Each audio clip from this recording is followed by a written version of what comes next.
২০২৬-২৭ অর্থ বছরের প্রস্তাবিত বাজেটে নবায়নযোগ্য জ্বালানির তুলনায় জীবাশ্ম জ্বালানিতে বাড়তি বরাদ্দ দেওয়াকে দ্বিমুখী নীতি বলছে Centre for Policy Dialogue CPD. এটি নবায়নযোগ্য জ্বালানি উন্নয়নের লক্ষ্য অর্জনের সঙ্গে সামঞ্জস্যপূর্ণ নয় বলে মনে করছে সংস্থাটি।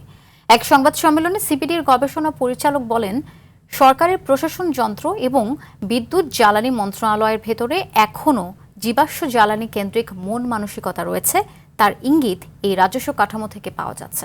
বিস্তারিত থাকছে সাদিয়া কানিজের রিপোর্টে। জ্বালানি নিরাপত্তা নিশ্চিত করতে বিশ্ব যখন নবায়নযোগ্য জ্বালানির দিকে ঝুঁকছে, তখন দেশের বাজেট বরাদ্দে দেখা যাচ্ছে ভিন্ন চিত্র। ২০২৬-২৭ অর্থ বছরে বিদ্যুৎ খাতের উন্নয়ন বরাদ্দের প্রায় ৯৮% জীবাশ্ম জ্বালানি ভিত্তিক প্রকল্পের দখলে। বিপরীতে নবায়নযোগ্য জ্বালানির জন্য বরাদ্দ মাত্র ২%। দেশের জ্বালানি নিরাপত্তা নিশ্চিতে সহায়ক হবে। বুধবার ধানমন্ডি সিপিডি কার্যালয়ে প্রস্তাবিত বাজেটে বিদ্যুৎ জ্বালানি খাতের প্রাপ্তি অপ্রাপ্তি নিয়ে দীর্ঘ আলোচনায় সংস্থাটি জানায়, এই বরাদ্দ দেশের নবায়নযোগ্য জ্বালানি উন্নয়নের লক্ষ্য অর্জনের সঙ্গে সামঞ্জস্যপূর্ণ নয়। এ খাতের উন্নয়নে করণীয় বিষয়ে পরামর্শ দেন আলোচকরা। এই সোলারের যে সমস্ত গুরুত্বপূর্ণ পণ্যগুলো আছে, এই আইটেমগুলো যে কটা লাগবে মেজর পণ্য, সেগুলো আপনারা শুধুমাত্র ট্যাক্স ফ্রি করেছেন, এটাকে সবার জন্য উন্মুক্ত করে দেন। এর কার্যকারিতা যদি আমরা উন্নয়ন করতে না পারি, তাহলে শুধু বাজেট বাড়িয়ে করা লাভ হবে। নবায়নযোগ্য জ্বালানিকে আরেকটু ফেভারেবল অবস্থানে নিয়ে যাওয়া সম্ভব। সেটা যদি আমরা না করতে পারি, তাহলে আসলে আমরা আমাদের যে সবুজ রাজস্ব নীতি আমরা যেটা বলি, সেটা আসলে আমরা অর্জন করতে পারবো না।